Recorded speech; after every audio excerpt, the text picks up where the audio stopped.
Shabbat Shalom, everyone. This Shabbos is a very special Shabbos, the book of Exodus, the book of Shemos. It's when Moshe Rabbeinu was introduced. The Jewish people are now in slavery. From the time of Joseph, they now have become the classic anti-Semitism. The trope of anti-Semitism is in this week's Torah portion. There are too many. They are going to hurt us. They are going to infiltrate our economy. They are running our media. They are running our businesses. And therefore, the only way we can get rid of them is by killing them. Killing the Jewish boys and making the Jewish girls live like an Egyptian, to integrate them into society. It is then when Joseph runs away from his home, from the palace in which he is, and he sees a Egyptian hitting on a Jew, and he kills this Egyptian. And when they hear about it, Moses has to run away. He runs away to Midian. It's over there where he meets his wife, and he has his two sons, Eliezer and Gershom.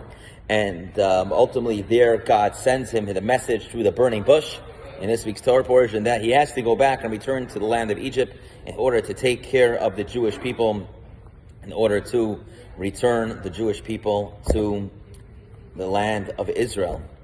And it is then that Moshe does something in order to protect his children, like many parents would, and that is, he says, I'm going to go back myself to take the Jewish people out of Egypt. I'm going to go on my business trip. It's going to be a war to bring these Jews out. I can't put my children into this danger of the land of Egypt. They're safe over here in the land of Midian, together with Jethro and their mother. And so Moses goes back, and he takes the Jewish people out of Egypt. We're going to start seeing the great miracles of a splitting of the sea and the giving of the Torah and the 10 plagues, the next couple Torah portions.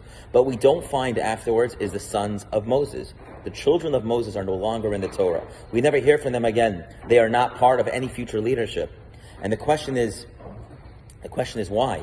Why is there no transfer of this chain of leadership? Or why are they not part of some high society, high committee, part of the next generation of leaders? Moses, like many parents, their children will become the future leaders when they are groomed to be. And the answer is specifically because of this reason. Because Moshe Rabbeinu does not bring them into the land of Egypt. They never get to see the suffering of the Jewish people. Some say they weren't even there at the giving of the Torah. They weren't there to see the 10 plagues. They weren't there for the splitting of the sea. And so they never saw the pain of the Jewish people, and therefore they were never able to actually lead the Jewish people. Because in order to be a leader, you have to be a part of the community. You can't sit on your top of your separation space and say, while the community is being slaughtered, I'm going to be protected.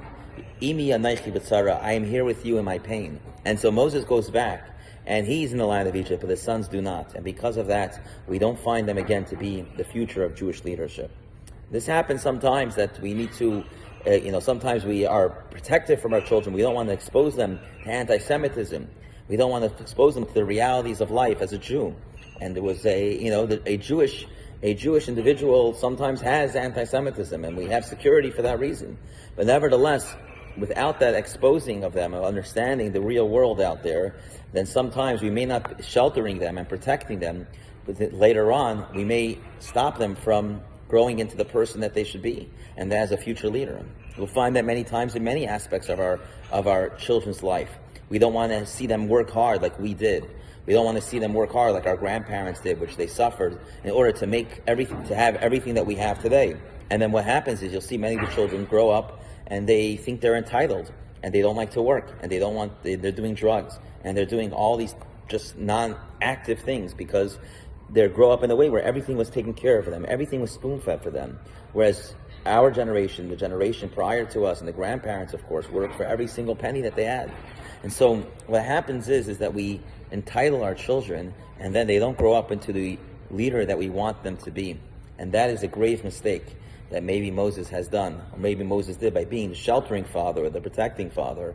But instead, if he would have brought them to Egypt, they could have seen the pain and suffering. They could have seen the splitting of the sea and the giving of the Torah and 10 Commandments. And maybe they could have been the next Joshua. Maybe they could have been the next leader of the Jewish people, seeing their father going through the grind every single day and the challenges.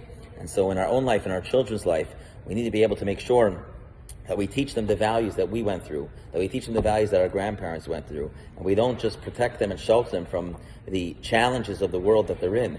And when we do that, we'll make them into the greatest leaders, even greater than us. Shabbat Shalom, everyone, and we'll see you tonight, 6 p.m., tomorrow morning, 10:15.